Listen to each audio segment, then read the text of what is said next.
Épître de Jude, chapitre 1er. Jude, serviteur de Jésus-Christ et frère de Jacques, à ceux qui ont été appelés, qui sont aimés en Dieu le Père et gardés pour Jésus-Christ. Que la miséricorde, la paix et la charité vous soient multipliées. Bien-aimés, comme je désirais vivement vous écrire au sujet de notre salut commun, je me suis senti obligé de le faire afin de vous exhorter à combattre pour la foi qui a été transmise aux saints une fois pour toutes. Car il s'est glissé parmi vous certains hommes dont la condamnation est écrite depuis longtemps, des impies qui changent la grâce de notre Dieu en dissolution et qui renient notre seul Maître et Seigneur Jésus-Christ. Je veux vous rappeler, à vous qui savez fort bien toutes ces choses, que le Seigneur, après avoir sauvé le peuple et l'avoir tiré du pays d'Égypte, fit ensuite périr les incrédules, qu'il a réservés pour le jugement du grand jour, enchaînés éternellement par les ténèbres. Les anges qui n'ont pas gardé leur dignité, mais qui ont abandonné leur propre demeure. Que Sodome et Gomorrhe et les villes voisines qui se livrèrent comme eux à l'impudicité et à des vices contre nature sont donnés en exemple, subissant la peine d'un feu éternel. Malgré cela, ces hommes aussi, entraînés par leur rêverie, souillent pareillement leur chair, méprisent l'autorité et injurient les gloires. Or l'archange Michel, lorsqu'il contestait avec le diable et lui disputait le corps de Moïse, n'osa pas porter contre lui un jugement injurieux, mais il dit « Que le Seigneur te réprime ». Eux, au contraire, ils parlent d'une manière injurieuse de ce qu'ils ignorent, et ils se corrompent dans ce qu'ils savent, naturellement, comme les brutes.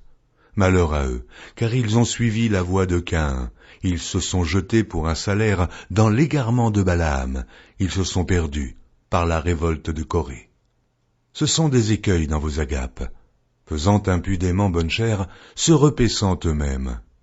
Ce sont des nuées sans eau, poussées par les vents, des arbres d'automne sans fruits, 2 fois morts, déracinés, des vagues furieuses de la mer, rejetant l'écume de leur impureté, des astres errants auxquels l'obscurité des ténèbres est réservée pour l'éternité.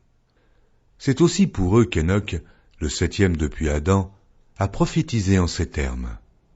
Voici, le Seigneur est venu avec ses saintes myriades, pour exercer un jugement contre tous, et pour faire rendre compte à tous les impies parmi eux de tous les actes d'impiété qu'ils ont commis et de toutes les paroles injurieuses qu'ont proférées contre lui des pécheurs impies.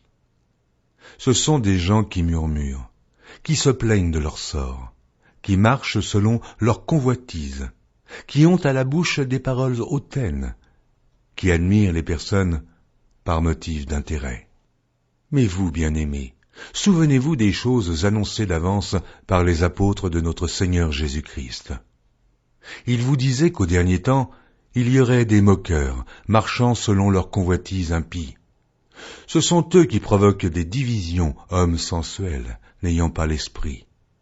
Pour vous, bien-aimés, vous édifiant vous-même sur votre très sainte foi et priant par le Saint-Esprit, maintenez-vous dans l'amour de Dieu en attendant la miséricorde de notre Seigneur Jésus-Christ pour la vie éternelle.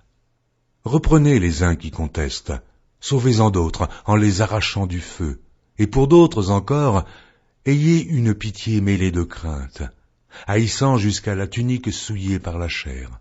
Or, à celui qui peut vous préserver de toute chute et vous faire paraître devant sa gloire irrépréhensible et dans l'allégresse, à Dieu seul, notre Sauveur, par Jésus-Christ notre Seigneur, soit gloire, majesté, force et puissance, dès avant tous les temps et maintenant, et dans tous les siècles.